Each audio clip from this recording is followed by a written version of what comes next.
Como presidente de la República he constatado directamente todas estas anomalías y me he sentido en la responsabilidad de asumir una actitud de excepción para procurar acelerar el proceso de esta reconstrucción nacional.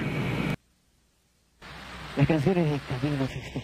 Quiero invitarles, amigos, señores, que han lanzado un comunicado oficial. Esto ya es confirmado 100%. Se ha pasado en televisión hace cuestión de 20 minutos, quizás un poquito más.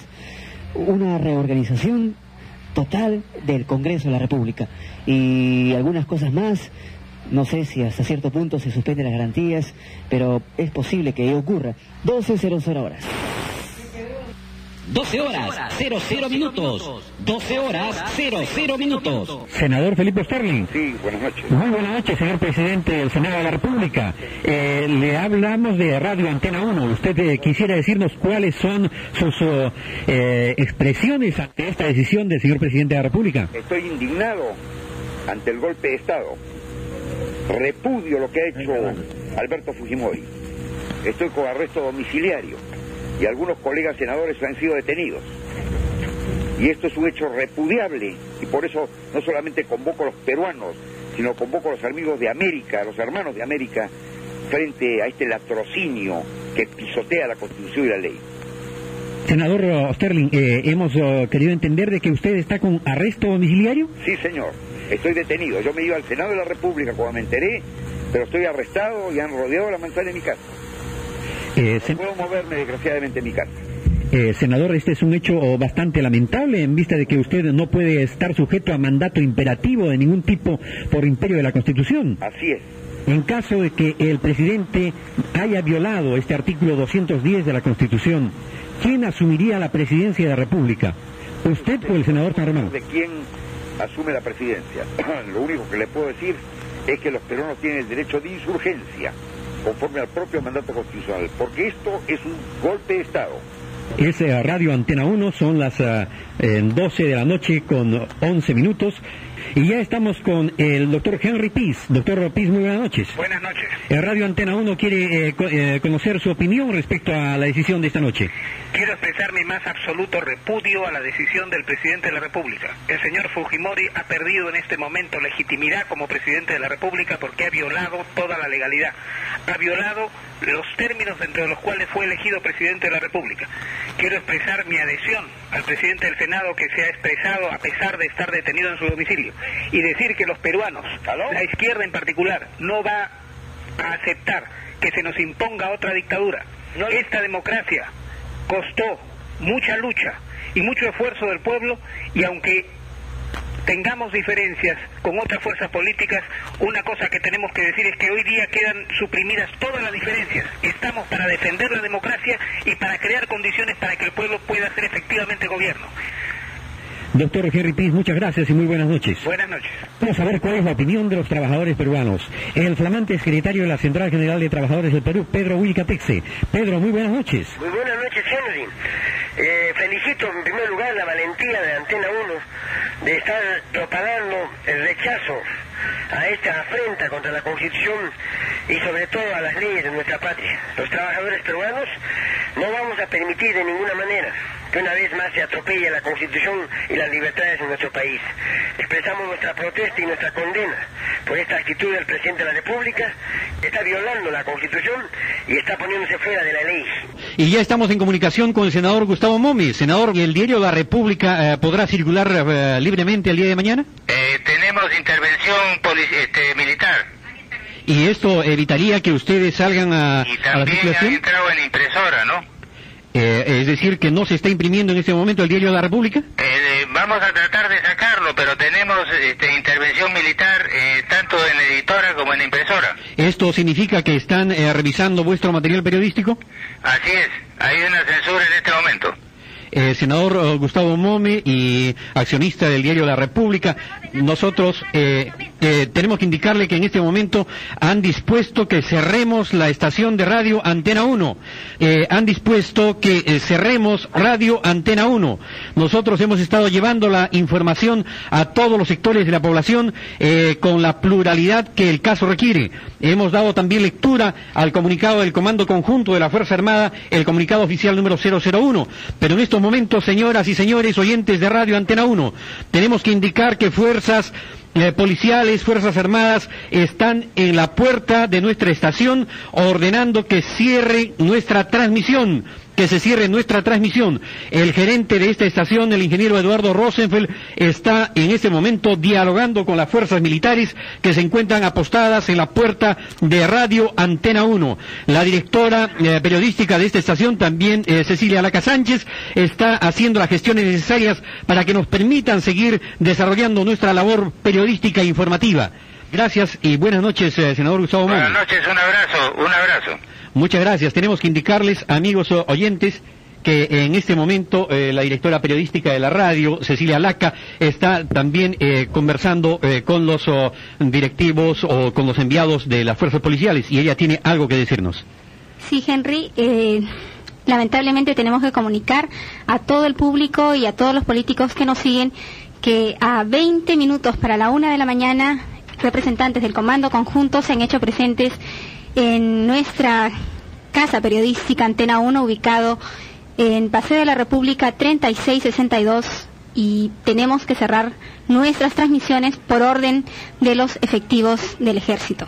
No sin antes expresar nuestra protesta como periodistas, como medios de comunicación, por esta decisión inconstitucional, por esta arbitraria, como dice el ingeniero Eduardo Rosenfeld, director gerente de esta radio, y Cecilia Laca Sánchez, esta decisión que realmente mella la libertad de información en nuestro país. Nosotros hemos querido brindar toda la información. Señoras, señores, lamentablemente Radio Antena 1 tiene que cerrar su transmisión. Y vamos a cerrar nuestras transmisiones con el himno nacional del Perú.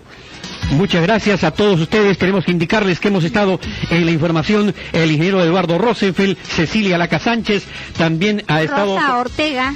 Sí, también ha estado Carlos Paredes en nuestra unidad móvil. Ítalo Quispe en las coordinaciones, Lizardo Causo en la edición periodística, Pepe Alcalde en los controles. Y lamentablemente, señoras y señores, Henry Aragón, periodista de esta estación, expresando su protesta, les dice muy buenas noches y que viva el Perú.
Desde algunas calles antes ya se puede sentir el rumor.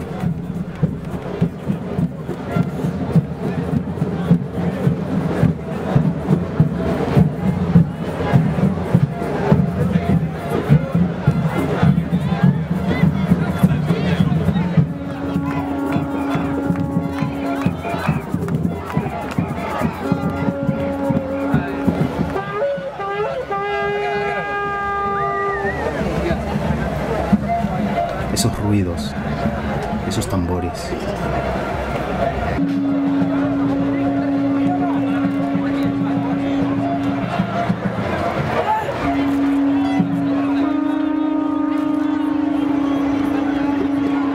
Muchos estudiantes.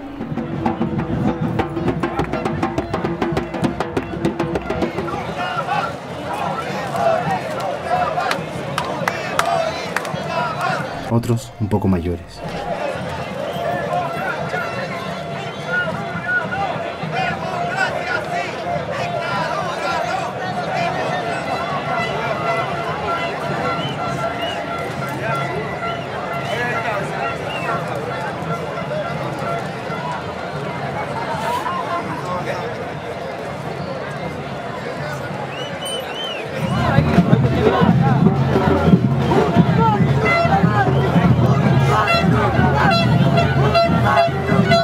Ahí está la rabia.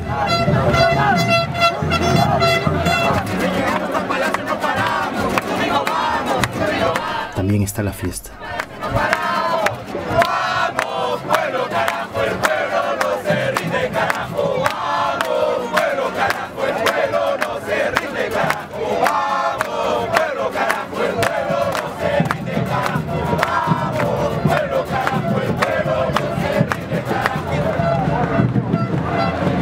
La plaza parece haberse creado para días como estos.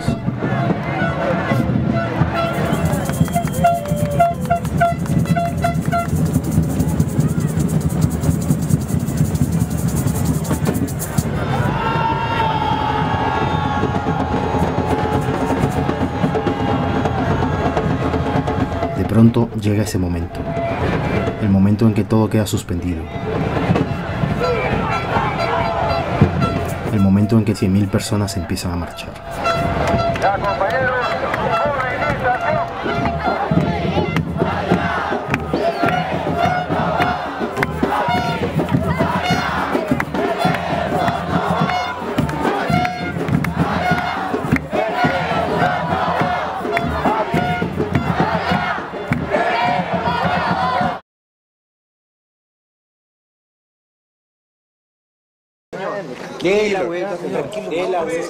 no le venga a la mano. El Prensa Internacional por las huesas es escándalo. Somos peruanos todos. Usted no es prepotente, estoy simplemente preguntando, soy periodista y quiero pasar, nada más. ¿Dónde queda la casa usted? ¡Póngase una punta cada uno! ¡Aparecí! Por favor, tenga la movilidad, señor. Está bien, está bien. Cumplimos orden. Tenga la movilidad, señor.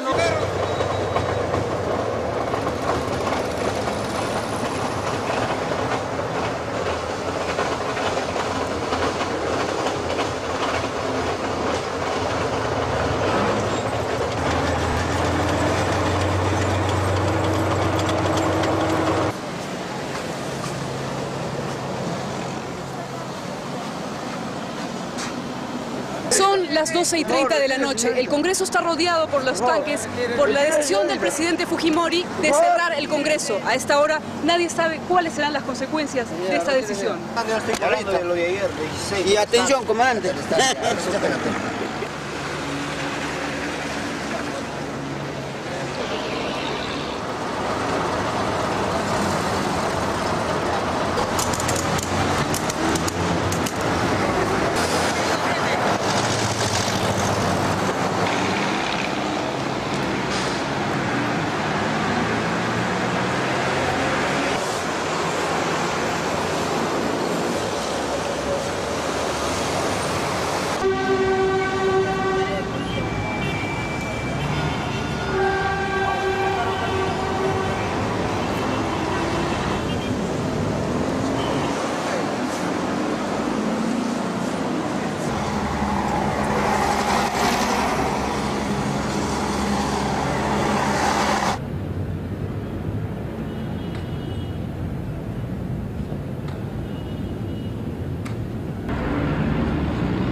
Hay que tomar fotos a la gloriosa Fuerza Armada del Perú.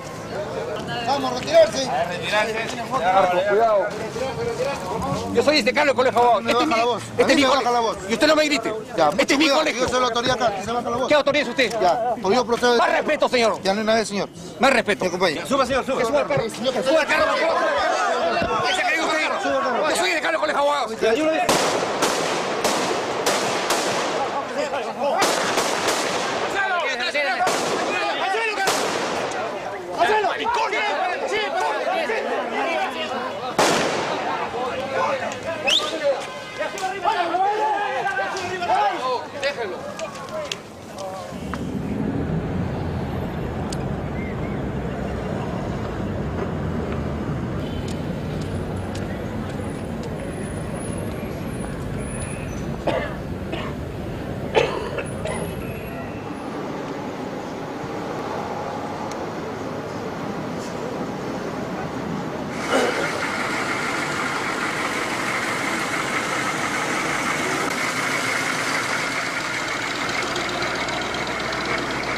pasa, nadie pasa. Pero estamos cubriendo noticias e información, señor. Totalmente se ha cerrado, totalmente, ni el periodismo, ni el periodismo. ¿Cuál es la orden, me puede decir? ¿Cuál es la orden que está pasando? En el comando conjunto, totalmente, nadie ingresa, nadie ingresa.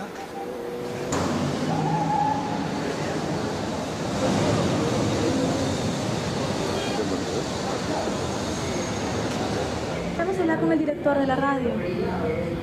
No se encuentra en estos momentos. ¿Qué pasó con él? Está haciendo algunas gestiones para que la radio vuelva a operar normalmente y cumpla con su programación diaria, ¿no? Hemos sido interrumpidos y es el motivo por el cual no se encuentra el director. ¿Qué les dijeron? ¿Diga usted? ¿Qué les dijeron? Que simplemente pues ha habido disposición para hacer la... No pudimos hablar. Ok, gracias. Me pase, señor, me pase. Que venga un oficial. Por favor, señor. Yo exijo que venga un oficial. No le pasa, señor. No me toque usted a mí. Tenga la habilidad de retirar, señor. Usted está acá. Yo estoy acá como presidente del Congreso de la República. Está perturbando, Yo no estoy perturbando ningún orden. Usted está perturbando Yo he orden. venido a mi casa, que es el Congreso de la República. Yo no perturbo acá ningún día. Filmen esto y que lo vea todo el mundo. Filmen esto. Filme Univisión, sí, vea.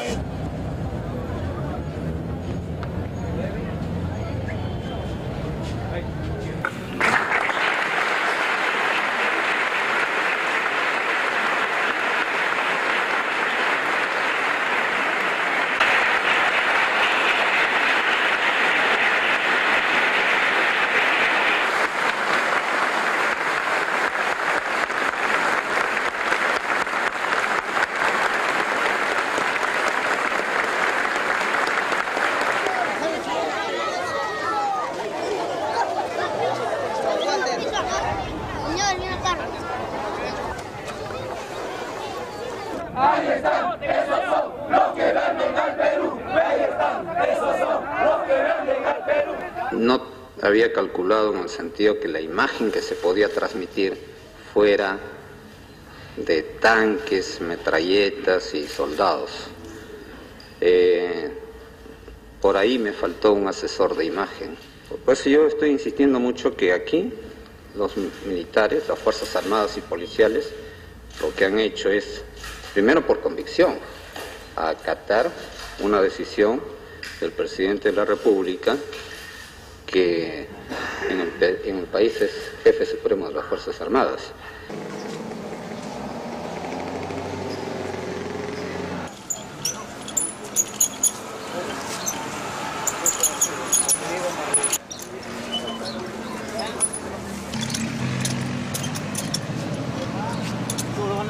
¿Cómo lo vas a filmar? Claro. ¿Para qué? Sí, está bonito ir cuando borras no la dictadura. Necesitamos romper con el pasado y fundar aquí y ahora un nuevo país.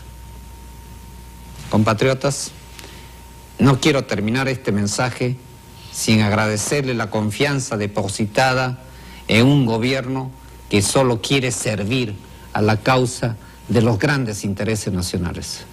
Muchas gracias, pueblo del Perú. Muy buenas noches.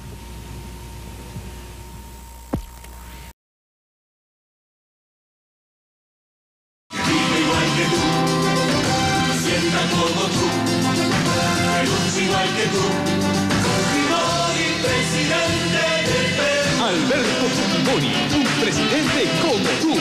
Vota por el verdadero cambio. Había una vez un candidato presidencial llamado Fujimori.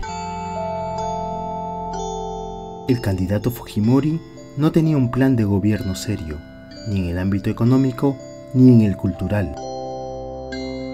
Su único plan era en seguridad, declarar el estado de emergencia por todos lados.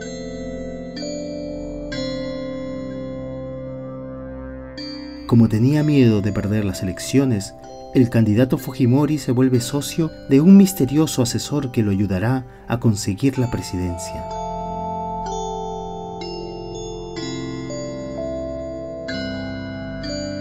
La mayoría de peruanos no sabía quién era el asesor, de dónde había salido, ni cómo había llegado al puesto en el que estaba. Alguien recordó que el asesor había sido investigado años atrás, pero nadie escuchó. Poco a poco, el asesor se llenó de poder. Un poder nacido de sus estrechos vínculos con el narcotráfico. Había mucho dinero que nadie sabía de dónde salía. Un día, el mayor narcotraficante del país cayó capturado. En su juicio, el narcotraficante contó que le pagaba $50.000 mensuales al asesor a cambio de que nadie interrumpa sus operaciones clandestinas. La fiscal de la nación, en vez de iniciar una investigación contra el misterioso asesor, salió a defenderlo públicamente. Lo declaró inocente antes de tiempo. De que ahora en una declaración se le pueda dañar su reputación, se pueda dañar incluso su carrera. Es más, se daña el prestigio del Perú, se daña el prestigio de las instituciones. Ese era el poder del misterioso asesor, el hombre que esparció la corrupción por todo el país, con la venia y el aplauso de su presidente Fujimori, el socio que se dedicaba a visitar todas las provincias sembrando populismo para esconder así lo que su asesor hacía.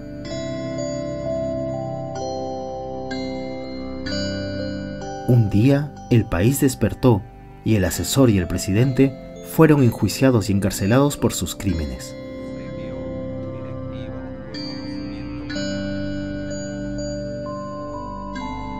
Hoy están a punto de salir libres antes de tiempo.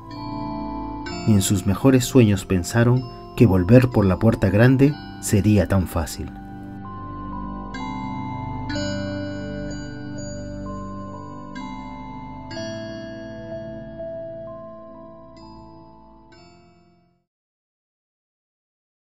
Novoa Peña, segundo vicepresidente Eduardo McBride. Hombres y mujeres en la calle me han dicho con la franqueza que los caracteriza, casi gritando: ¡Chino! ¡Sigue adelante! ¡No retrocedas! ¡Juicio a los corruptos!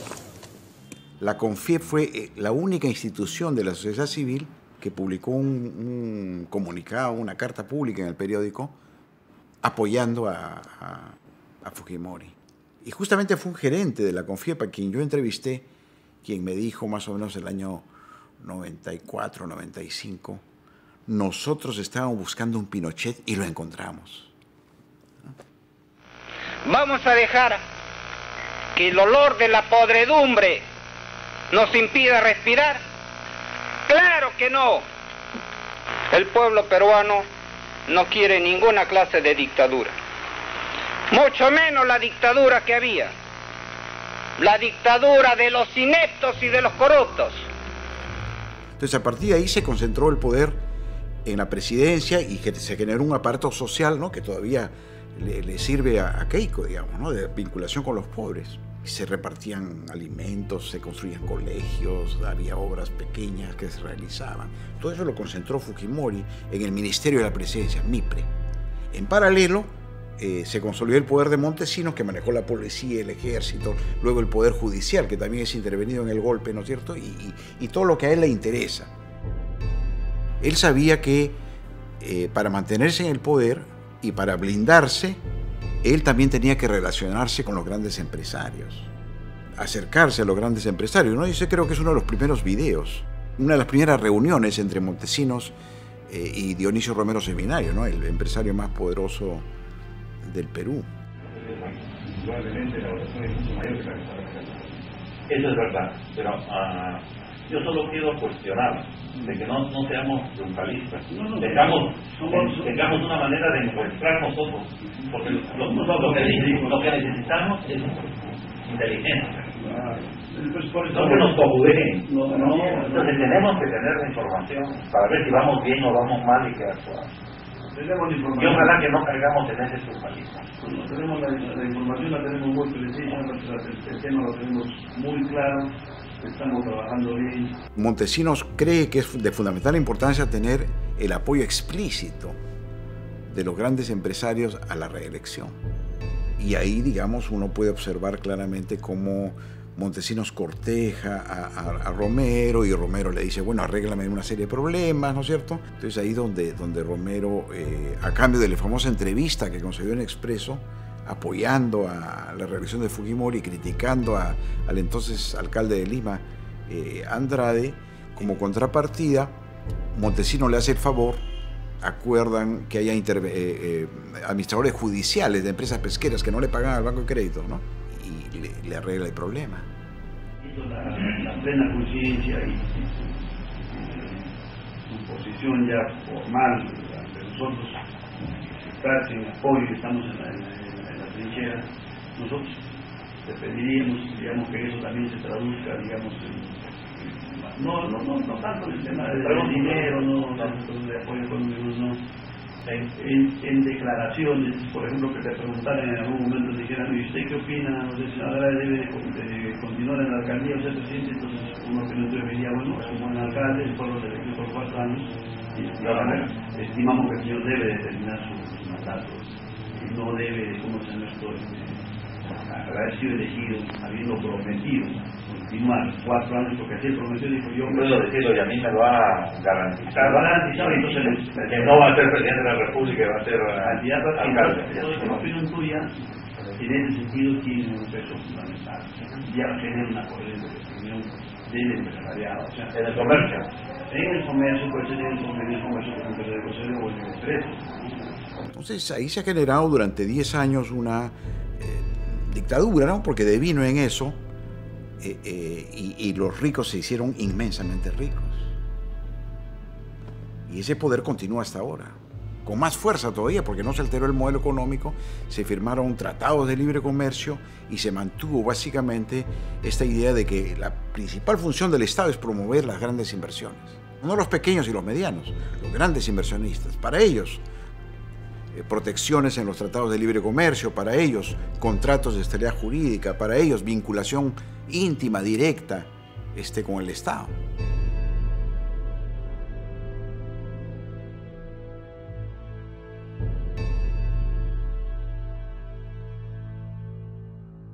Está el momento central, digamos, de todo este drama que es la salida de Montesinos fuera del país, cuando ya se ha visto el video. Y Fujimori ha anunciado que él ya no está encargado, ¿no? Montesinos pone una serie de condiciones o exigencias. Una de las exigencias es que él sale en vuelo privado a Panamá. Y Dionisio Romero Seminario, que tiene una empresa que se llama ATSA, Aerotransportes S.A., le concede ese favor a Montesinos, y Montesinos viaja en avión privado. Entonces, una relación estrecha entre Fujimori, Montesinos, Romero, digamos, ¿no? No son dos, es un triángulo de poder que se mantiene hasta el final. Y si tú ves las declaraciones de la CONFIEP apoyó la reelección de Fujimori el 2000, la CONFIEP lo apoya abiertamente a Fujimori. Incluso critica las movilizaciones sociales porque es un ruido político que va a afectar la transición. Quien debe cambiar es el gran empresariado. El problema está en la CONFIEP y al interior de este gremio, en el ala dura, ¿no? Este es el sector que más se ha beneficiado del fujimorismo y que en el fondo continúa con esa mentalidad de que, mira, los rivales hay que arrinconarlos y desaparecerlos. Hay que sacarlos del camino, ¿no? No son tolerables, son peligrosos. En realidad parecen terroristas, ¿no? Es el mismo lenguaje. Hay protesta minera, es el terrorismo antiminero.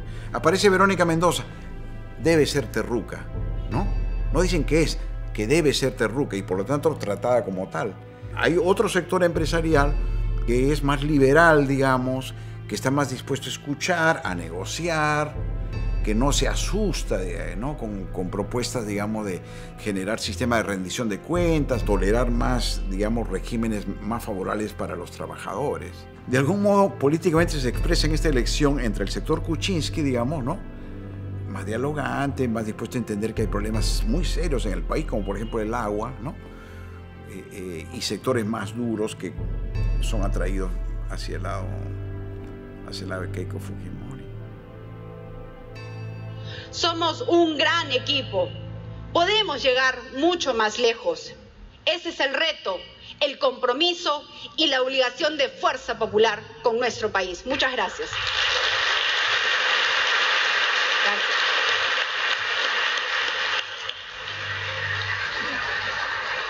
conoce muy de cerca a Keiko Fujimori, ha sido colega de ella.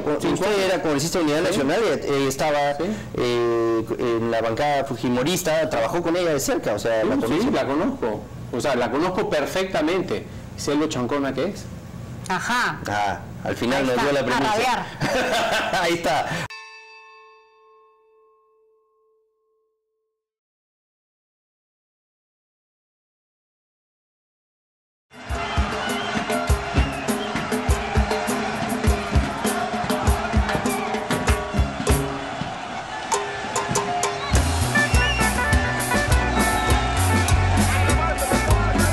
A fines del 2014, miles de jóvenes salieron a marchar contra una ley que minimizaba sus derechos laborales. Para la gran mayoría de ellos, estas fueron sus primeras marchas.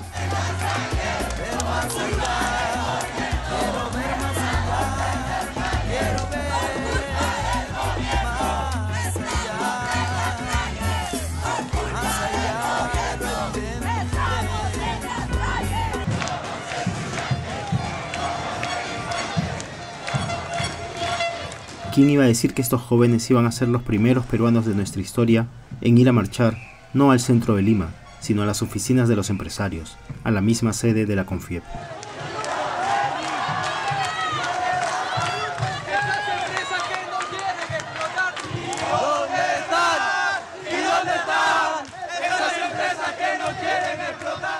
Bueno, los estudiantes han protestado básicamente por aspectos políticos, pero creo que tiene que ver también con un punto muy sensible para los jóvenes, es decir, el punto referido al futuro. El futuro lo ven los estudiantes cada vez con mayores dificultades. Consideran ellos que sus propios derechos ciudadanos y políticos se verán cercenados.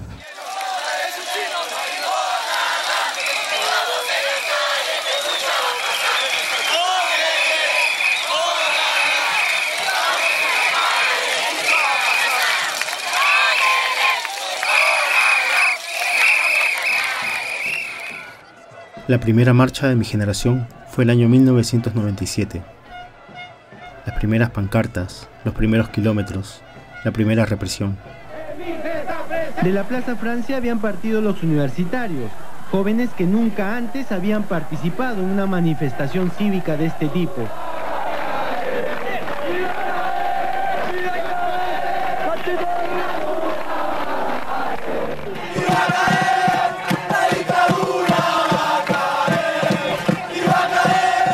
La primera vez que miles de personas gritaban un apellido que antes era casi prohibido mencionar: Montesinos.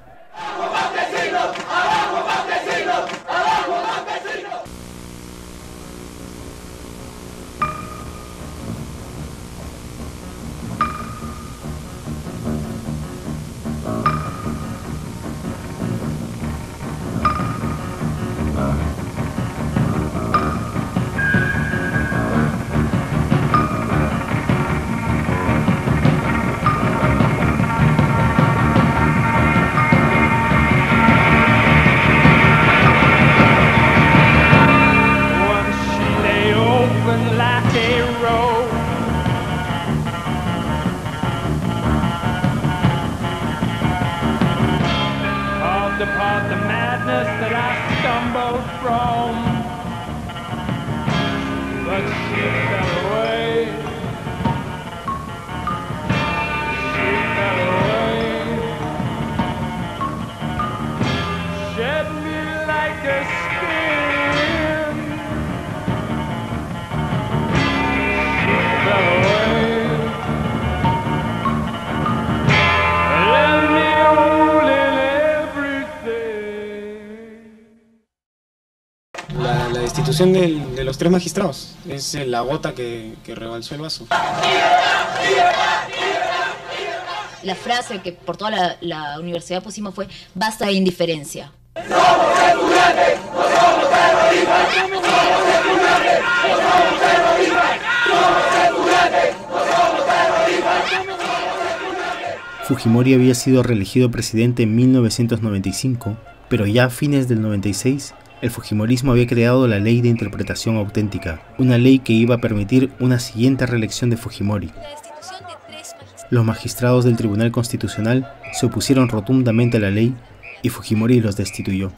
El presidente de la República puede serlo por 2 periodos de 5 años cada uno, y cuando multiplica 5 por 2 dice que es 15, es decir, que va hasta el año 2005. Y no se preocupen que en el año 2005 va a decir, ay, me equivoqué, comencemos a contar de nuevo. Si la ciudadanía quería evitar esa futura reelección, debía conseguir 1.200.000 firmas para convocar un referéndum.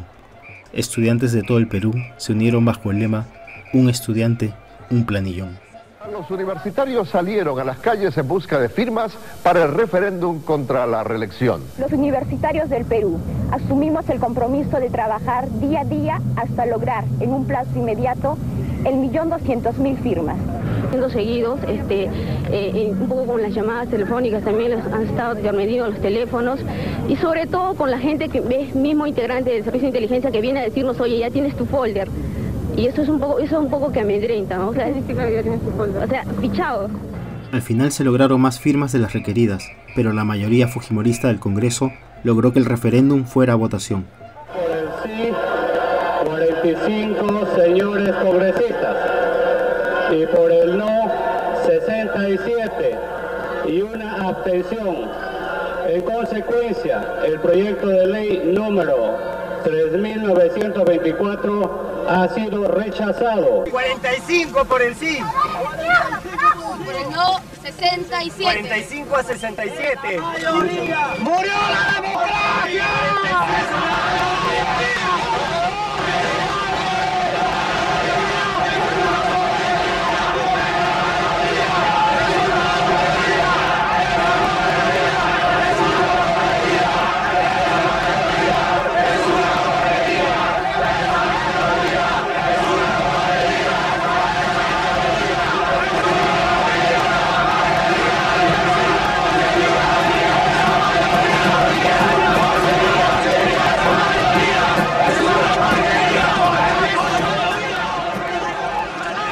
Muchas gracias a todos los congresistas por haber permitido este debate democrático.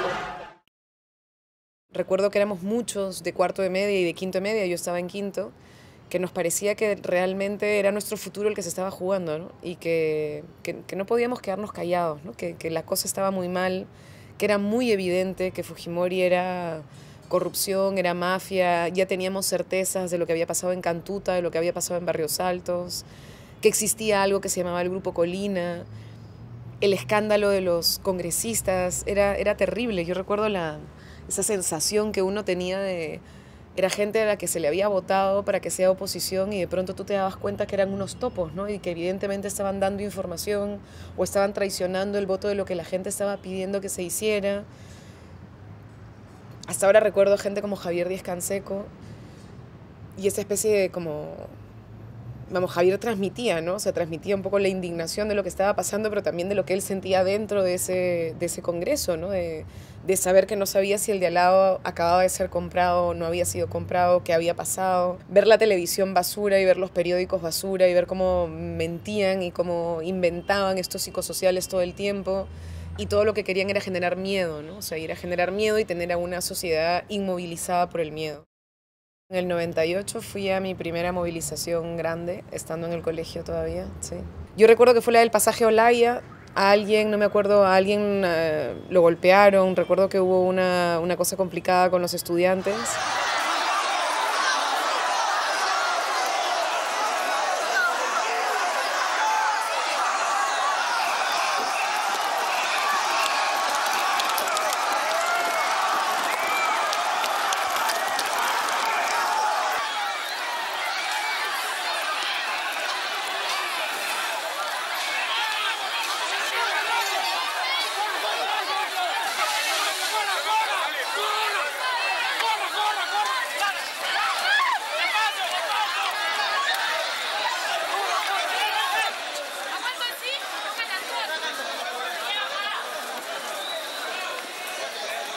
¿Qué hace esta dictadura, esta represión a los jóvenes? Nosotros hemos venido con una marcha pacífica para que el señor Fujimori y la sociedad peruana se dé cuenta que los jóvenes estamos presentes, que queremos un país mejor. ¿Que no están de acuerdo con su gobierno?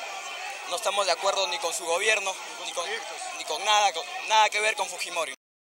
Eran como unas cartillas muy chiquititas de si te detienen, a quién tienes que llamar, qué cosa tienes que hacer, qué derechos tienes, cómo reclamar o no, porque también pasaba que había gente que se llevaban al SIN, ¿no es cierto? Y que de pronto le mostraban fotos de nosotros en organización de reuniones.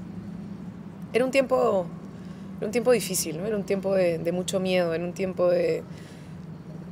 Todos sabíamos que el señor Montesinos tenía infiltrados en todas partes, sabíamos que manejaban muchísimo dinero y que tenían una presión muy grande sobre el movimiento laboral, obrero, ¿no es cierto?, sobre la CGTP. Y a pesar de eso, mantuvieron ellos una actividad muy fuerte, ¿no es cierto?, presente de lucha contra el fujimorismo, a pesar de los golpes que sufrieron, ¿no? El 92, probablemente uno de los momentos más importantes de resistencia fue Pedro Wilca siendo secretario general de la CGTP, levantando lo que después fue una indignación general, ¿no? Y lo mataron, ¿no? Y así a mucha gente. Entonces, yo sí siento esa época como un tiempo en el que la gente dijo, se acabó. O sea, se acabó.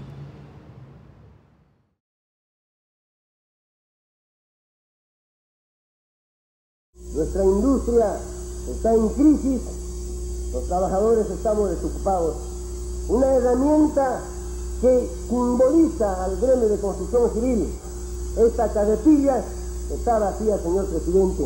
Queremos llenarlo de obras, queremos llenarlo de trabajo y la entregamos como símbolo de construcción civil.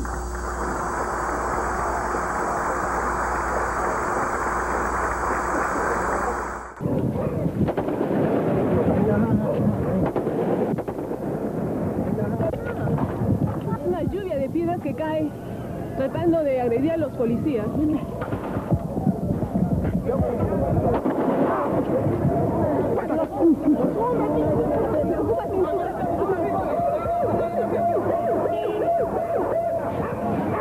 Diciembre de 1991. El gobierno de Alberto Fujimori crea dos leyes con el fin de iniciar una reforma laboral: la Ley de Fomento del Empleo y la Ley de Relaciones Colectivas. Con el pretexto de lograr mayor inversión privada, estas leyes facilitan el despido masivo y limitan la acción de los sindicatos. Son viejas antecedentes de una futura ley Pulpín. Pero en 1991 son leyes resistidas y Fujimori no puede aplicarlas, hasta que llegue el 5 de abril de 1992. Disolver temporalmente el Congreso de la República hasta la aprobación de una nueva estructura orgánica del Poder Legislativo, la que se aprobará mediante un plebiscito nacional. Con el autogolpe del 5 de abril, 12 derechos laborales se borran de un plumazo. El 16 de diciembre de 1992, Construcción Civil declara una huelga nacional. Luego de esa huelga, la policía llega hasta el local de los trabajadores y ocurre este enfrentamiento.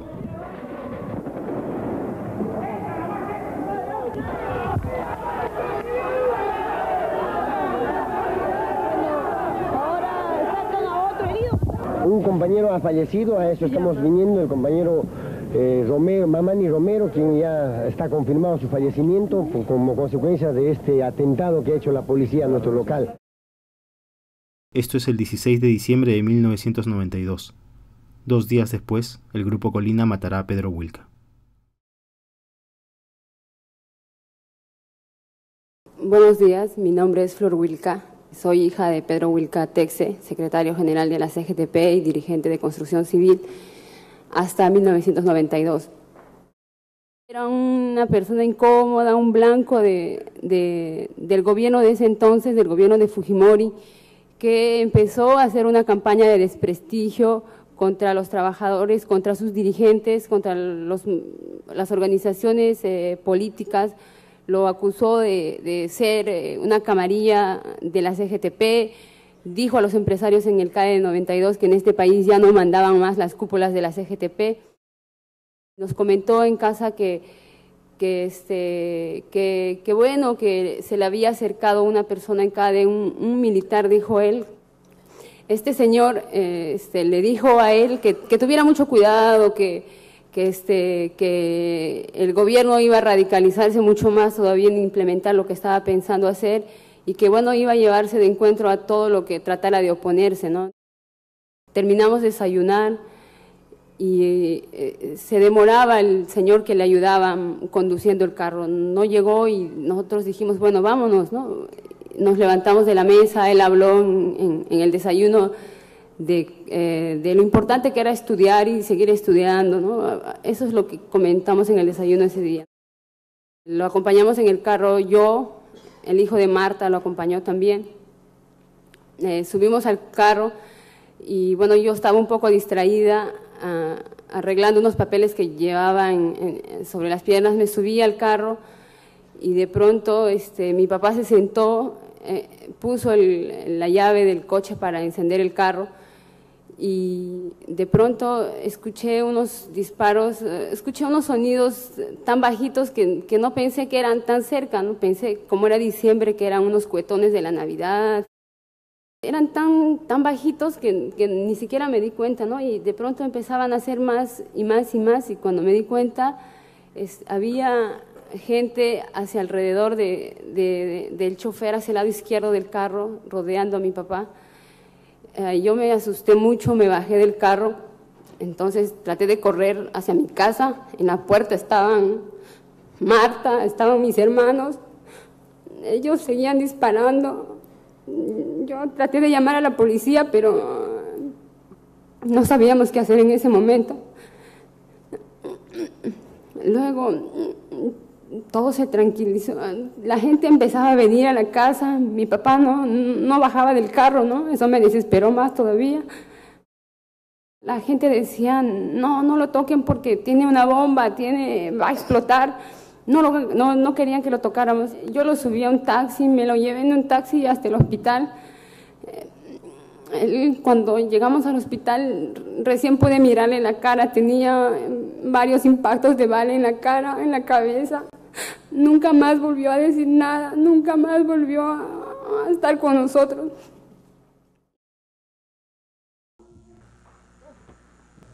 El técnico Pedro Pretel Damaso es el que asesinó a Pedro Wilca Texer. Él es el que asesinó una orden superior, con orden superior. O sea, el general Rivero Lazo. El general Rivero Lazo, en mi presencia, denunció, ordenó al mayor Martín para que asesinen a Pedro Wilca Texer porque él había amenazado de que iba a realizar paros nacionales para 1993.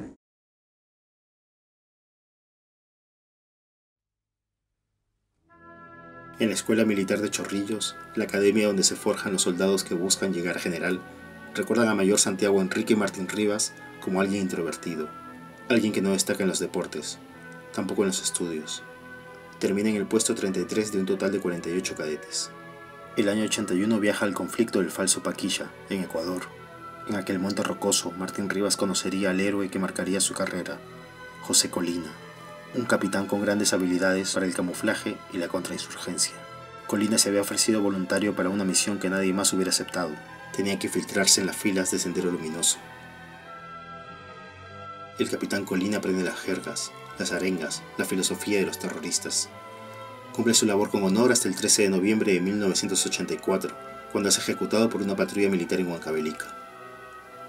Algunos dicen que los soldados lo toman por terrorista y por eso le disparan a quemarropa. Otros dicen que no, que durante su misión descubrió que malos militares participaban del tráfico de cocaína y fue eliminado porque sabían que él los iba a denunciar. Para agosto de 1991, Martín Rivas ordena a 2 de sus hombres llevar a la señora Teresa Galle Rivero, madre del capitán Colina, hasta el cementerio El Ángel. Delante de ella, Martín Rivas jura vengar la vida del capitán y proclama que ese sería el nombre de su destacamento secreto, el Grupo Colina.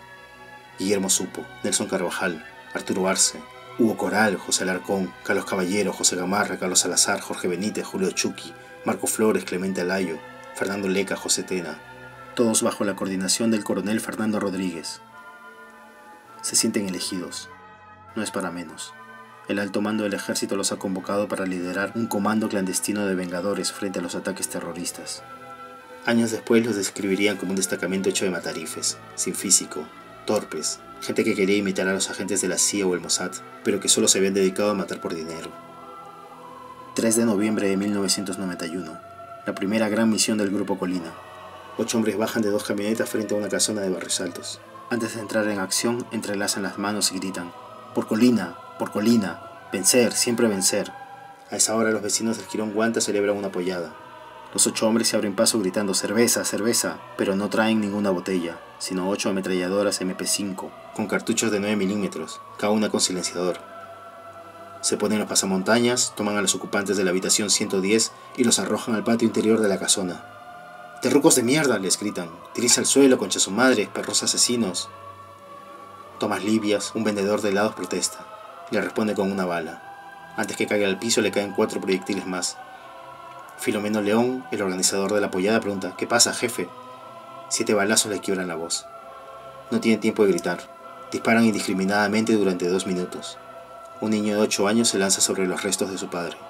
Le caen 11 impactos de bala. En estos momentos la Policía General está retirando a un menor de... Al día siguiente el fiscal encontrará 111 casquillos en el piso y 39 proyectiles incrustados en la pared. Terminado el operativo, el Grupo Colina sube a las camionetas, prenden sus sirenas policiales y salen de Lima, con dirección a la Panamericana Sur, a la playa militar La Tiza, donde los espera un buffet de pescados, mariscos y cerveza.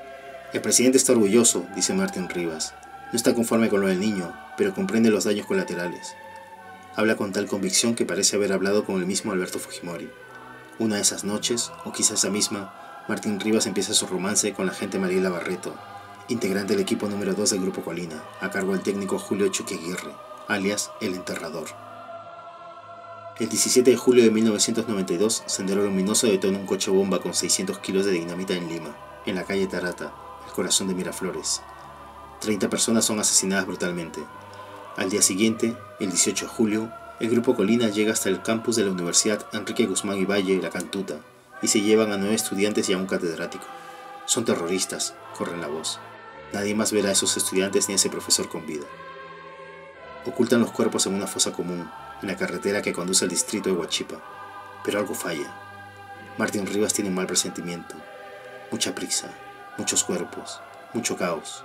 Ordena a su equipo que desentierre los cadáveres, que reduzcan los cuerpos a cenizas. Es más seguro así. Va el agente Chucky, acompañado de Pedro Pretel Damaso. Chiquito, le decían por su imponente estatura. Pretel saca los cadáveres. Dice que ha contado bien, que ya están todos. Pero un año más tarde, en julio de 1993, el equipo de forenses que investiga el crimen en La Cantuta encuentra el cadáver entero de Enrique Ortiz Perea, cuerpo enrollado dentro de un fardo negro, bañado con cal, casi momificado. Ese fue el único cadáver completo que se encontró de la matanza de La Cantuta. De los otros han encontrado restos, huesos. El cadáver de Richard Armando Amado Cóndor ni siquiera ha sido hallado. Tampoco se sabe dónde está el cuerpo de Pedro Yauri, periodista del programa de radio Punto Final, quien había criticado duramente a los militares por haber detenido a la familia Ventosilla Castillo, unos campesinos que habían sido tomados por terroristas. Tanto se quejó Yauri en la radio que al final soltaron a los Ventosilla, pero la última palabra la tenía siempre el Grupo Colina. El 24 de junio del 92 se dividen en 2 grupos. Unos van por los Ventosilla, otros por Pedro Yauri. A este se lo llevan a una playa abandonada. Fue Martín Rivas el que lo obligó a cavar su propia tumba contra el agente Chucky años después. Cuando la fosa está lista, descargan una ráfaga de metralletas sobre Yauri.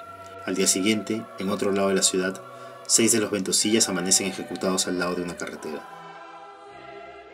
Barrios Altos, La Cantuta, Pedro Yauri, Pedro Wilca, los campesinos del Santa. Cada operativo del Grupo Colina parecía destinado a abrir un proceso judicial. Finalmente, una corte marcial los lleva a juicio. Martín Rivas no entiende, sus agentes tampoco. ¿Por qué a juicio si solo cumplimos órdenes?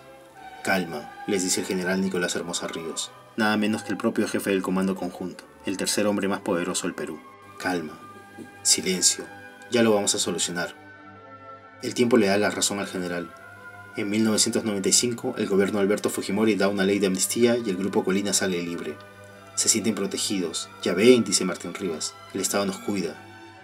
Pero algo se tuerce. Poco a poco, los agentes empiezan a morir. El 23 de marzo de 1997, una niña encuentra el cadáver de la agente Mariela Barreto. No hay rastro de su cabeza ni de sus manos. Los médicos concluyeron que antes de ser descuartizada, le quebraron la columna, le quemaron los pies, le rajaron los codos y las rodillas. Una tortura brutal y sostenida. Un par de semanas antes, el 8 de febrero de 1997, la agente Leonor La Rosa fue detenida en el cuartel general del ejército. La acusaban de haber filtrado documentos a la República. El 19 de febrero entró de emergencia al Hospital Militar del Ejército.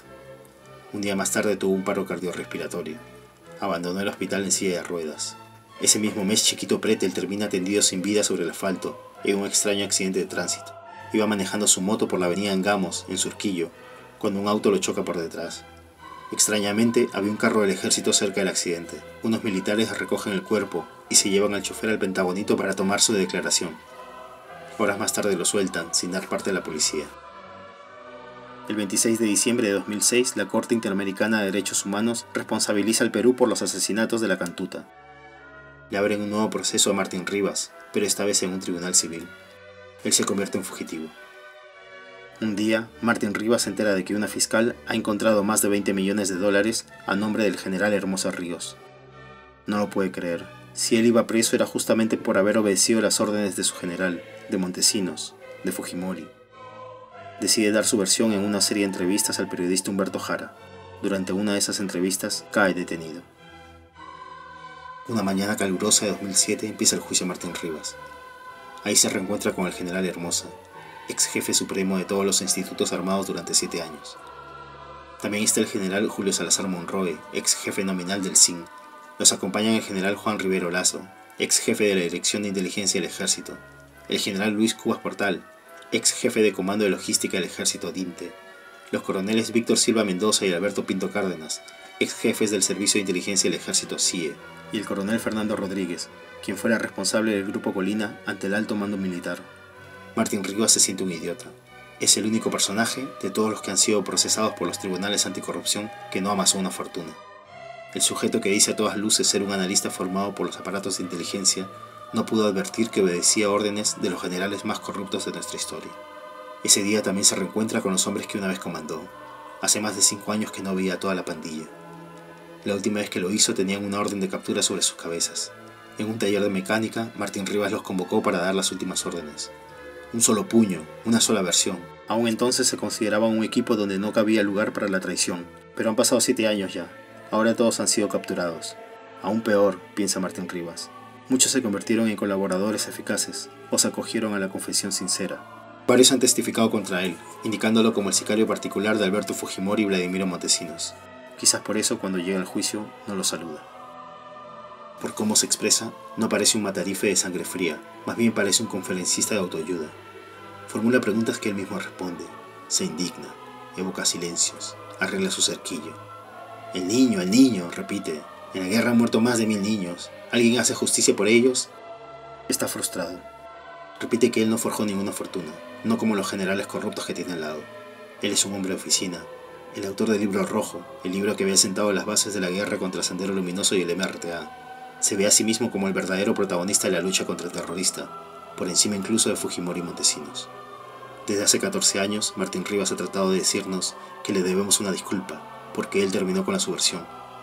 Este es el único lugar del mundo en donde el Estado se acusa a sí mismo, exclama. Pero él ya no es el Estado. Tampoco es un soldado. Y tampoco vengó al capitán Colina. Fue al revés. Hizo lo mismo que hicieron sus verdugos. Asesinó a aquellos que se atravesaron entre la cocaína, el dinero y el ejército. Lejos de proteger a los débiles, como manda el himno castrense, se ocupó de asesinar a sangre fría a sujetos que no tenían cómo defenderse. Durante el proceso, nadie pudo demostrar que las personas que asesinó el Grupo Colina en Barrios Altos tuvieran algún vínculo con Sendero Luminoso. Tampoco han podido demostrar que los alumnos de la Cantuta estuvieran implicados en el atentado de Tarata. El Grupo Colina nunca capturó a ningún líder de Sendero Luminoso. El Grupo Especial de Inteligencia de la Policía, el GEIM, a cargo de Benedicto Jiménez, capturó a Abimael Guzmán y a su comité central sin detonar un solo explosivo. Pero eso ya no importa. Ahora lo único que importa es negarlo todo. Martín Rivas asegura que no conoció a los hombres asesinados en la Cantuta. El representante del Ministerio Público, incrédulo, le lee uno por uno los nombres de sus víctimas. Martín Rivas simplemente contesta, no los conozco.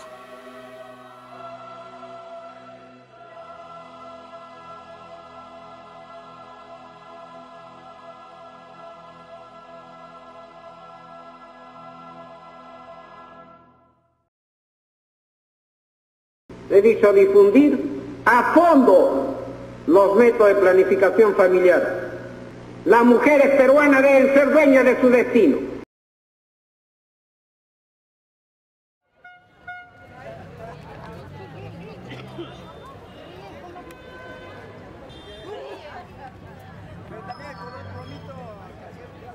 estuvieron viniendo de acá de la posta, los enfermeras, solicitando pacientes para hacerse, mujeres para hacerse la ligadura de trompas de falopio.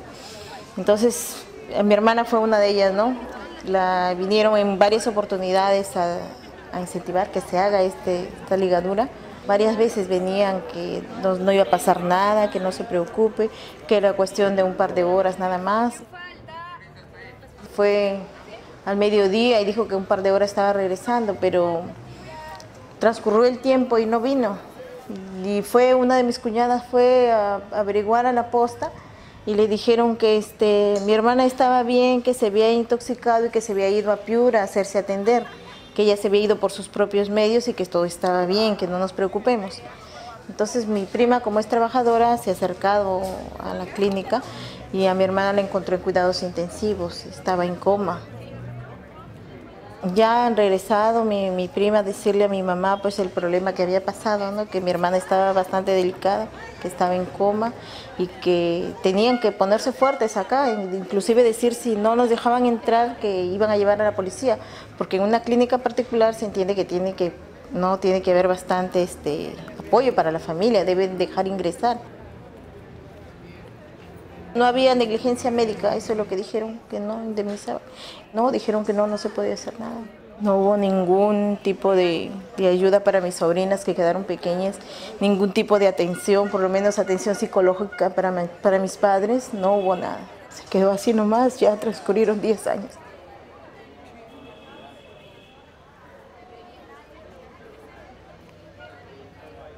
Toda mi ropa me han quitado, me han calatado, entonces en ella mi esposo también se ha asustado. ¿Qué cosa le van a hacer a mi esposo? Porque los también están alcanzando a hacer toda su ropa, diciendo, me han amarrado a la camilla, en ella es lo que me han hecho así, entonces, no sé, como una cosa es que estarían jalando así, me han jalado, entonces, he gritado todavía, wow, ¿qué me están haciendo así? Me han puesto Anastasia, supongo la Anastasia estaba pasando ese rato, no sé, entonces me he dado cuenta, me han jalado, no sé cómo una cosa, entonces de ahí me he ido a mi casa, estuve mal casi un mes, no podía ni orinar, así agachadito nomás caminaba como una viejita. Ahorita no puedo cargar ni una robita de maíz, nadita, cuando cargo, cuando trabajo, así cuando voy a la puna, así total cansado, mi cintura no me deja, mi espalda, así, entonces así nos ha hecho ese año en 96.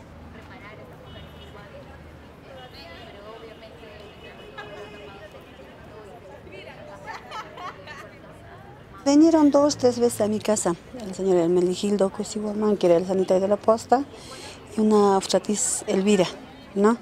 La primera me negué, la segunda le dije que iba a conversar con mi esposo. Entonces mi esposo no quiso, me dijo que no, que por qué, no sabía cómo te harían, que esto. La tercera venía, le dije, ¿sabes que mi esposo no ha querido, me ha dicho esto? Entonces me dijo, no, todo va a ser gratis, todo, no te preocupes de eso, aprovecha ahora que todo es gratis así. Fui pues con ellos a que me hagan eso. Cuando me estaban haciendo, o sea, me sentí algo mal. Entonces sentí unas cosas, no, parece que sin anestesia, no sé, sentí dolor. Entonces dije, por favor, me está doliendo, no soporto. Entonces me dijo, no te preocupes, eso es así, es normal. Entonces ya bueno, en la tarde nos llevaron a nuestras casas, así, nos dieron unas pastillas. Con esto basta.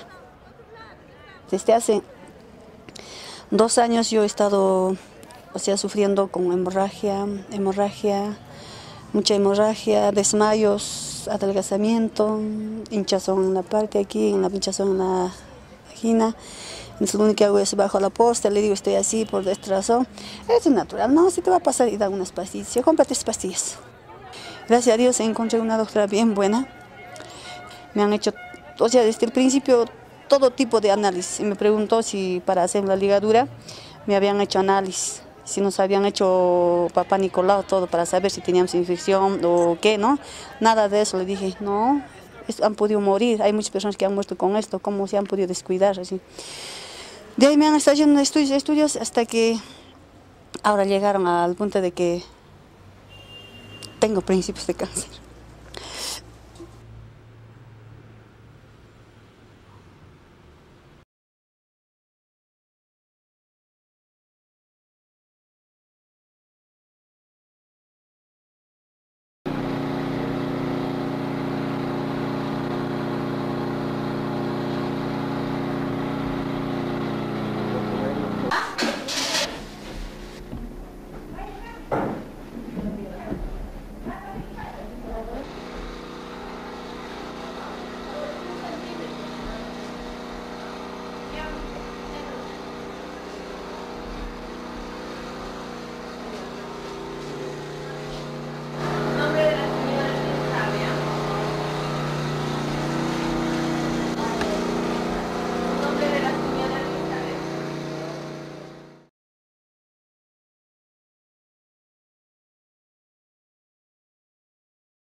Pareciera que el gobierno estuviera imponiendo métodos masivos de esterilización. Es totalmente absurdo, ¿no? A mí me parece que se está entrando en un jueguito que yo francamente no esperaba. Este es un comunicado de la Subregión de Salud de Huancavelica, donde dice: personal nombrado deberá captar 2 pacientes para AQV mensual. Personal focalizado deberá captar 3 pacientes para AQV mensual. Personal CLAS deberá captar 3 pacientes para AQV mensual. Aquí sí, nos establece... Está bien. Estos documentos que no tienen logo del Ministerio de Salud, aquí lo tiene. ¿no es cierto? Hay unos sellos que a mí me deja... Porque en aquella época circularon muchos documentos apócrifos. A nadie, pues, en sus 4 cabales la van a meter a una sala de operaciones a la fuerza. Eso a mí no me vengan a decir, porque es imposible. La persona tiene que firmar la autorización, la señora y el esposo, y después irse a la esterilización después de tener 4, 5, 6, 7 hijos. Hay testimonios de mujeres que dicen haber sido esterilizadas contra su voluntad. Bueno, eso es un decir.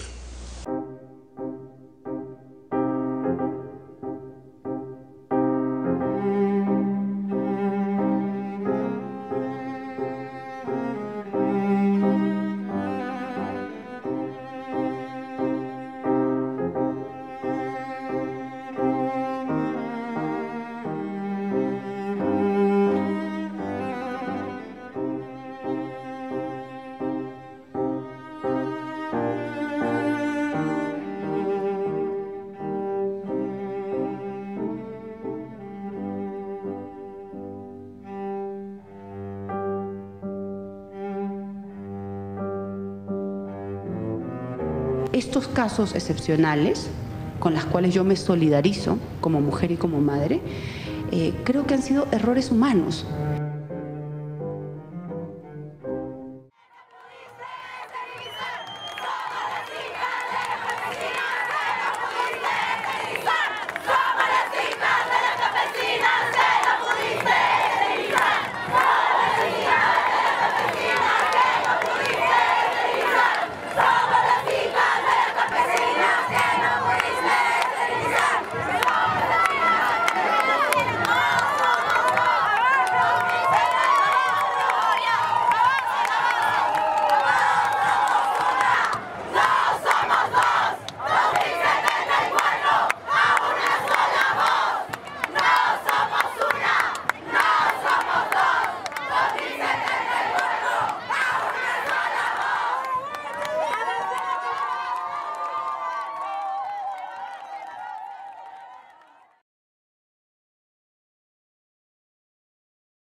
Vamos a esperar para poder saber quiénes son realmente. Vale decir que la única comunicación que han tenido ustedes es con las autoridades de derechos humanos. Sí, con él. Roberto Ortiz, ¿no?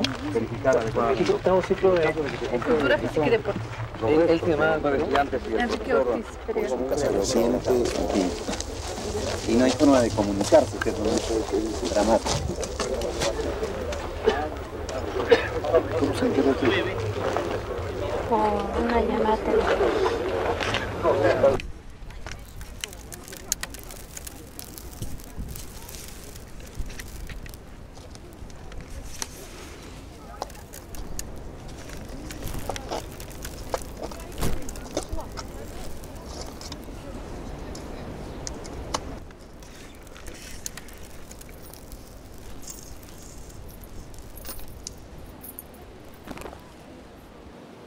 Atendiendo el pedido de doña Raida Cóndor, el doctor Cuba se dirigió a su domicilio, ya que ésta había reconocido el llavero y aseguraba que las 2 llaves grandes eran las de las puertas de su casa. Pasadas las 3 de la tarde se hizo la prueba en la cerradura de la reja del número 1158 del Jirón Italia en La Victoria. Tanto esa llave como la del interior 1, lugar de la residencia, abrieron las respectivas chapas.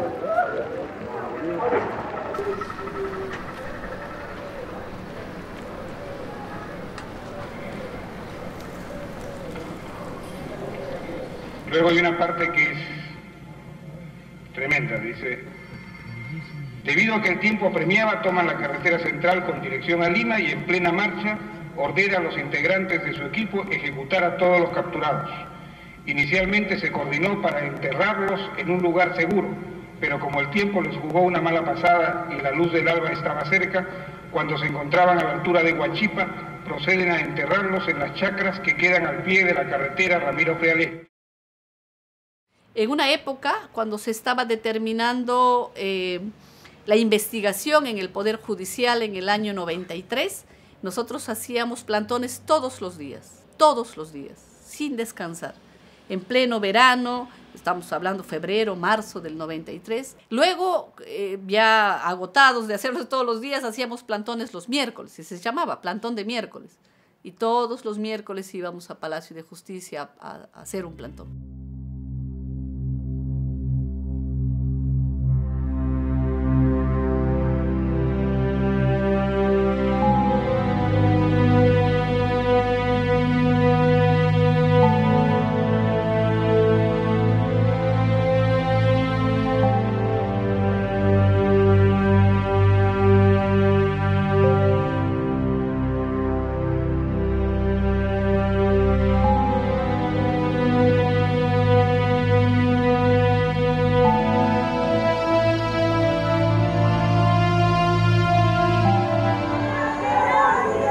¿Cómo olvidar, Armando?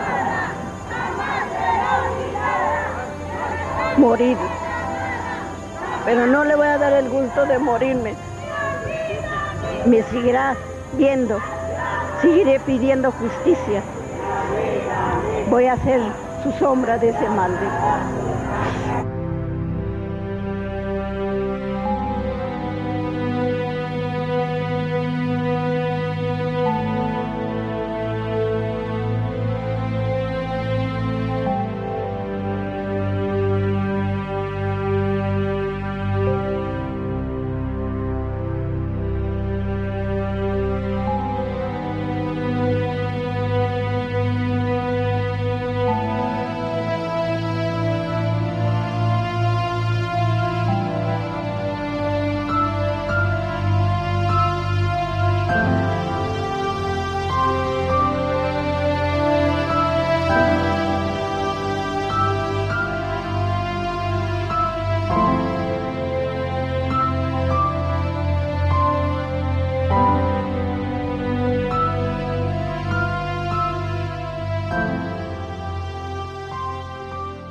Nosotros hicimos un plantón en El Ojo que Llora, tempranito en la mañana, más o menos desde las 7 de la mañana estuvimos en El Ojo que Llora porque sabíamos que a primera hora chilena, 9 de la mañana, 7 de la mañana aquí en Perú, la Corte Suprema se iba a pronunciar.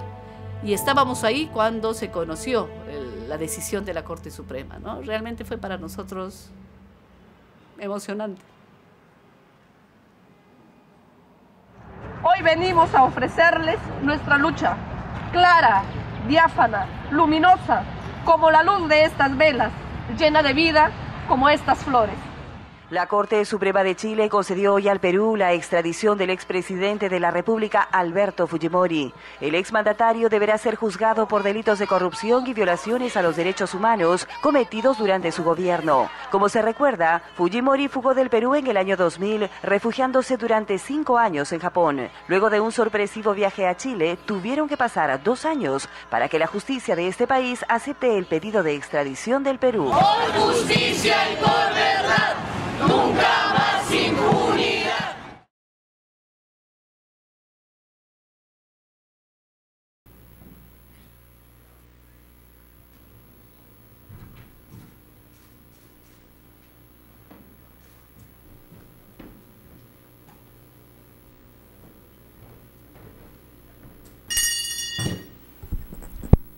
Se abre esta última sesión de la audiencia de este juicio, 161ª. Llegado a este punto de la presentación de la decisión, cabe afirmar que el tribunal ha llegado a una certeza razonable acerca de los 4 hechos juzgados. Está probado que el gobierno del acusado Alberto Fujimori, a la par de la estrategia descrita, implementó a través de lo que llamó una nueva estrategia, una reacción radical contra el terrorismo. Sí, lo está. Está probado que el acusado Alberto Fujimori estructuró y ejecutó una estrategia político-militar paralela a la que pregonaba públicamente, cuyo objetivo era la eliminación de los terroristas, decisión que se articulaba por medio de su asesor Montesinos Torres y del aparato organizado de poder que formó? Sí, lo está. Está probado que por ello protegió tanto a Montesinos Torres como al general Hermosa Ríos e incluso a los ejecutores materiales a quienes se les concedió amnistía y proporcionó recompensas a través del jefe del CIE. Sí, lo está. Está probado que el acusado Alberto Fujimori es responsable de dichas operaciones porque las ordenó a partir de su dominio del aparato de poder organizado que instituyó desde el CIN. Sí, lo está. El tribunal hace constar terminantemente que los 29 agraviados reconocidos en los casos Barrios Altos y La Cantuta, cuyos nombres se indican en el párrafo 783 puntos 1 y 2 del fallo, no estaban vinculados a las acciones terroristas de Sendero Luminoso, ni integraban esa organización criminal. La Sala Penal Especial de la Corte Suprema de Justicia de la República falla, declarando infundadas las cuestiones probatorias deducidas por la defensa del acusado Alberto Fujimori, conforme a los acápites 2, cuestiones probatorias, 3, prueba videográfica y audiográfica, y 4, otros cuestionamientos probados del capítulo primero de la parte segunda de la presente sentencia. En tal virtud, le impusieron 25 años de pena privativa de libertad que, computada desde el 7 de noviembre de 2005, en que fue privado de su libertad en Chile, atendiendo a la solicitud de extradición, hasta el 18 de junio del 2006, en que obtuvo libertad bajo fianza, y desde el 22 de septiembre de 2007, en que fue puesto a disposición de este tribunal, vencerá el 10 de febrero del año 2032.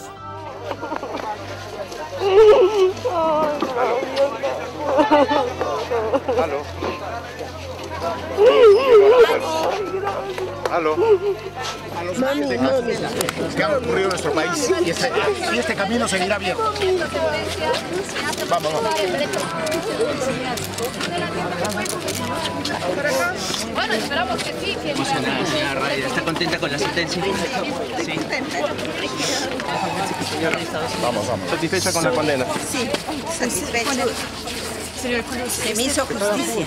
Se me hizo justicia. Ahora puede comenzar una nueva vida. Sí. Mi lucha de 17 años no fue en vano. Me siento contenta, me siento... Ay, mi cabeza. Feliz.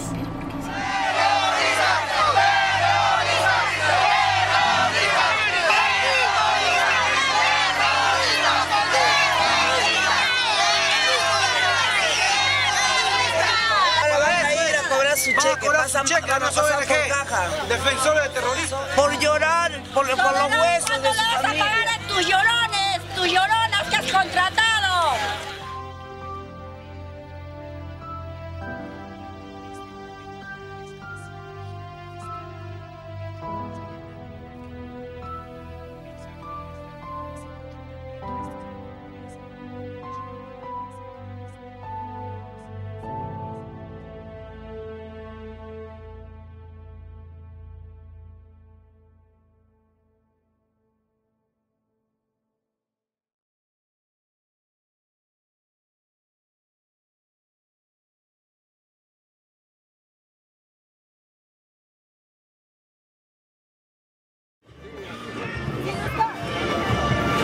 Está probado que la operación de Barrios Altos fue ejecutada por el Grupo Colina y que en el nivel superior estaba el general E.P.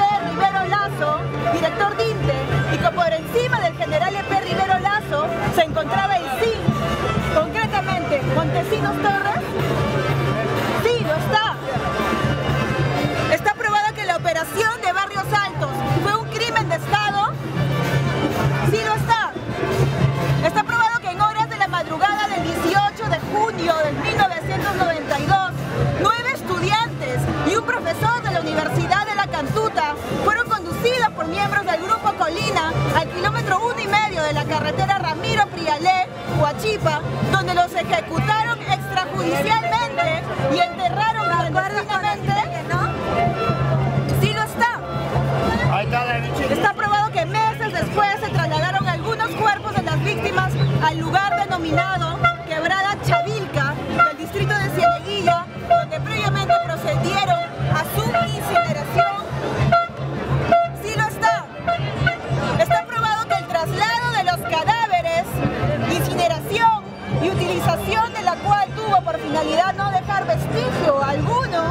desaparecer los cuerpos y ocultar la verdad de lo acontecido? Sí lo está. Está probado que el asesinato de los 9 estudiantes y un profesor de la Universidad La Cantuta también responde a un patrón de crimen de Estado, de ejecuciones extrajudiciales. Sí lo está.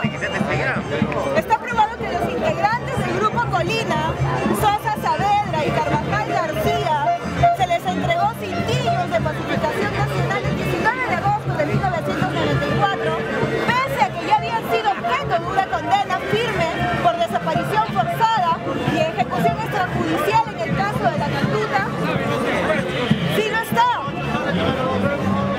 Está aprobada la operación frustrada de eliminación física de los ciudadanos de Julio Simón Murano y Javier Díaz Canseco Cineros por parte del Grupo Colina.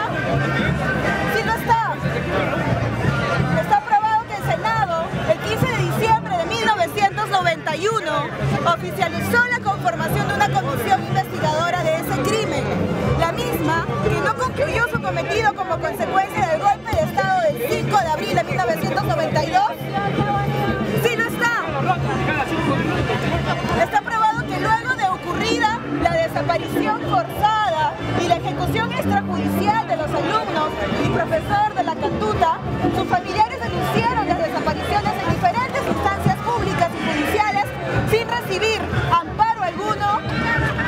Sí lo está. Está aprobada la participación activa del CIN en estos actos de encubrimiento, cuando desde las dependencias se proyectaron los oficios de respuesta a los requerimientos concursales, las resoluciones del foro militar que investigaba los sucesos y las declaraciones de los involucrados. Sí lo está. Está aprobado que todo ese conjunto sistemático de actividades que involucraron a los sectores más sensibles del Estado y poderes públicos fue autorizado, dirigido y controlado por el acusado Alberto Fujimori Fujimori. Sí lo está. Está probado que el acusado Alberto Fujimori es responsable de dichas operaciones porque las ordenó a partir de su dominio del aparato de poder organizado que instituyó desde el CIN. Sí lo está. Está probado que el acusado Alberto Fujimori renunció a la presidencia de la República desde Tokio el 19 de noviembre del año 2000. Pero esta renuncia no fue aceptada por el Congreso y por el contrario, declaró la vacancia presidencial por incapacidad de moral. Sí lo está. Corte Suprema de Justicia de la República y Sala Penal Especial. La sentencia de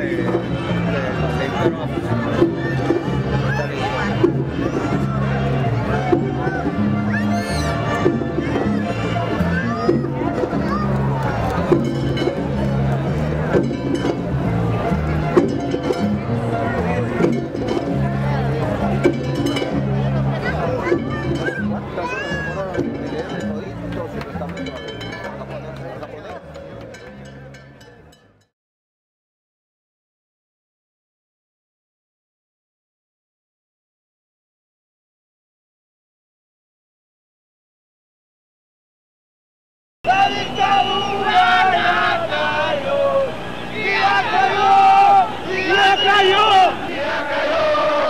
La dictadura ya cayó, ya cayó, ya cayó. La dictadura ya cayó, ya cayó, ya cayó. La dictadura ya cayó. Ya cayó, la dictadura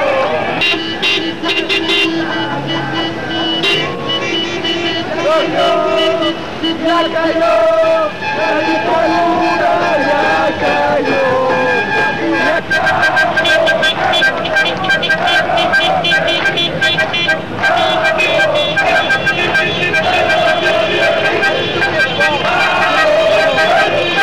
pueblo no se rinde, vamos, pueblo no se rinde, vamos, pueblo no se rinde, vamos, pueblo. Ya cayó, la dictadura ya cayó.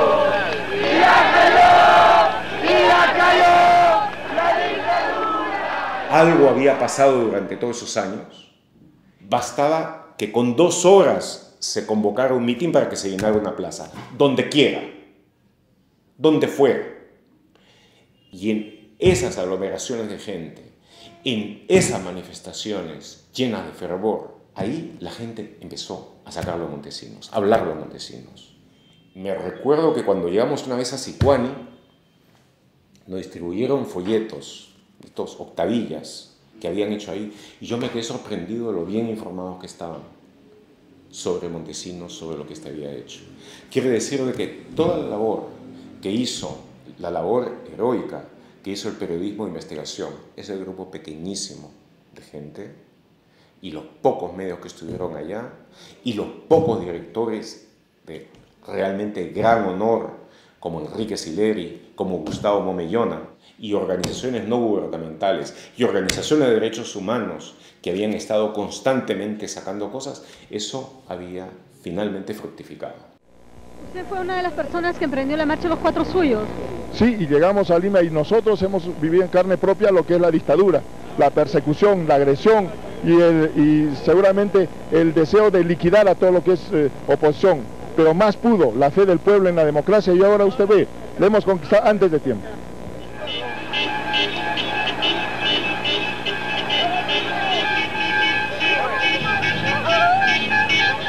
El entusiasmo, la decisión de que al fin hemos logrado la democracia, la gran victoria, y valió la pena, y los 4 suyos, y el esfuerzo, y todo lo que se hizo, y ahora que hemos descubierto todo lo que significaba la corrupción y lo tenemos documentado, ningún otro país ha tenido la virtud de poder tener todo eso también organizado en los videos, que ellos mismos lo hicieron, que ellos mismos crearon la biblioteca que iba a documentar lo que habían sido. Después queda en nada. Queda en nada.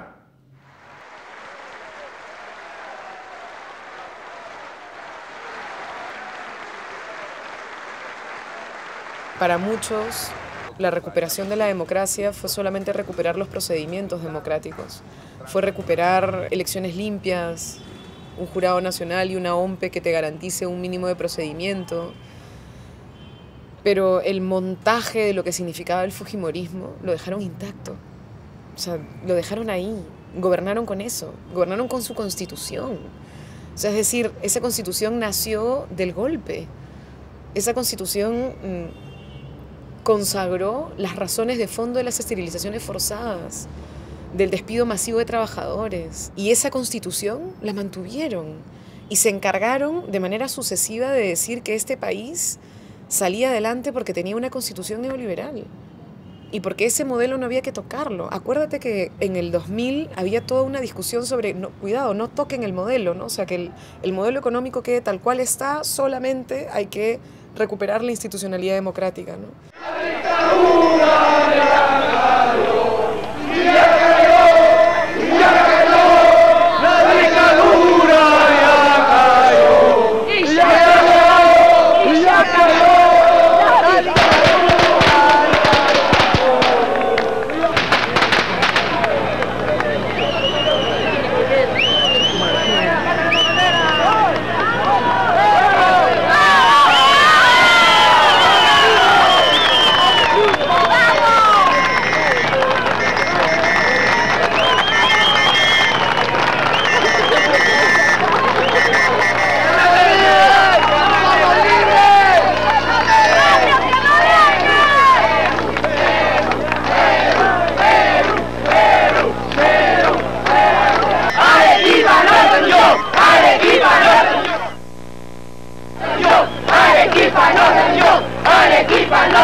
Por el Perú va a cambiar. Hoy día empieza el cambio.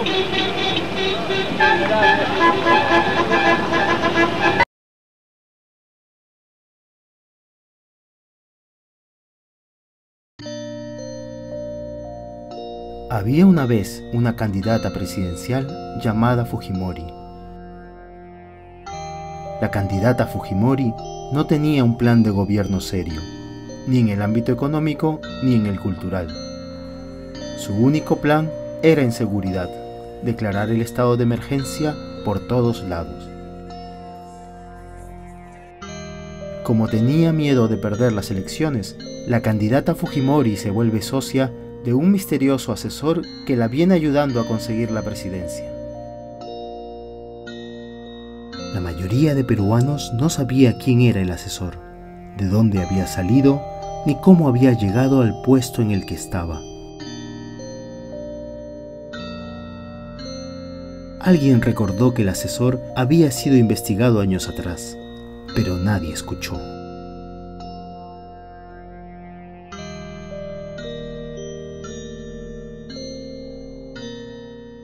Efectivamente, mi experiencia es la política. Tengo 20 años en política. Fui primera dama de la nación a los 19 años. Hubo un día en que al asesor Vladimiro Montesinos se le descubrió en el mayor acto de vergüenza y corrupción que el país recuerde. ¿Qué hizo su socio, Alberto Fujimori? ¿Hizo un deslinde?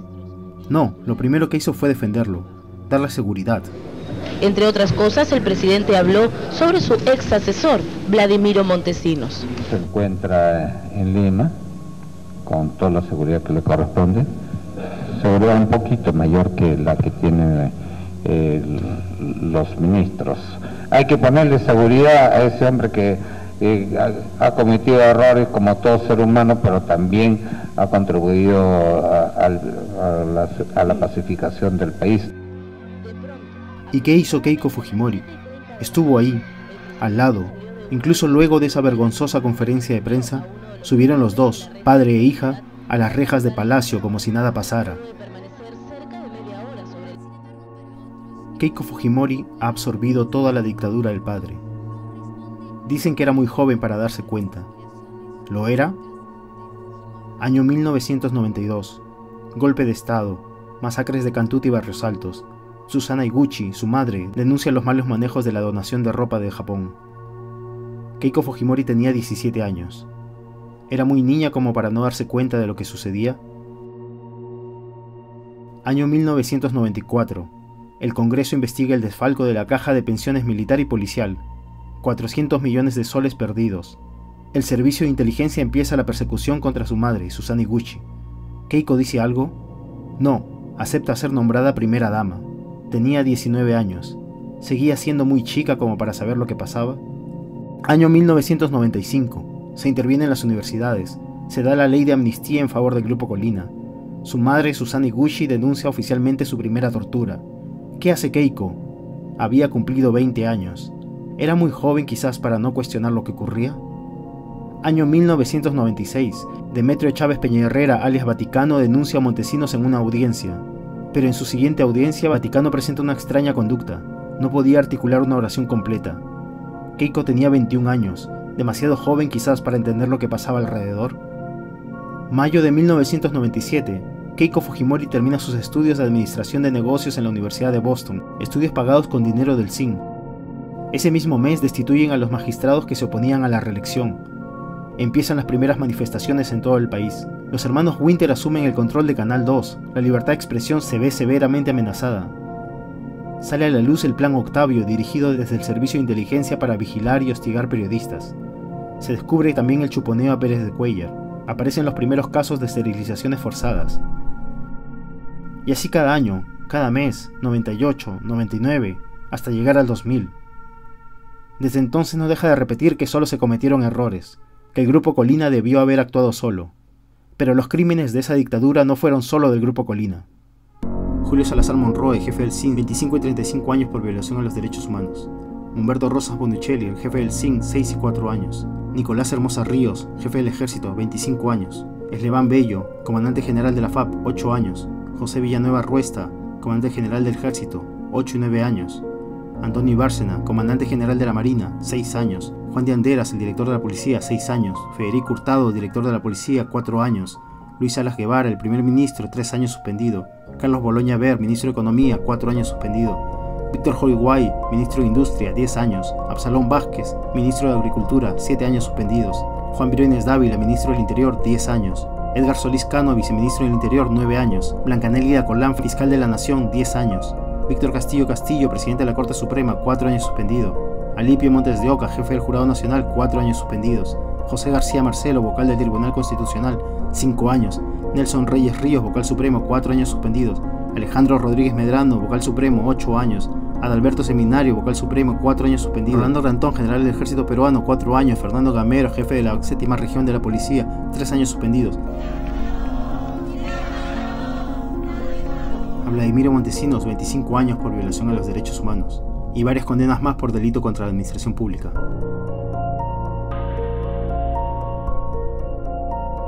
Keiko Fujimori se sigue rodeando del mismo equipo. Ahí está Yoshiyama, el ministro del golpe.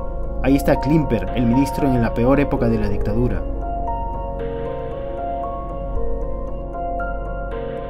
No han llegado al poder y ya han amenazado a todos los periodistas que han osado investigarlos. Keiko Fujimori no estuvo al margen de la dictadura, participó de ella, absorbió todas sus artes y todos sus trucos. Keiko Fujimori es la versión más triste y perversa de su padre. Nos toca preguntarnos si somos nosotros la versión triste y sumisa del Perú de los años 90.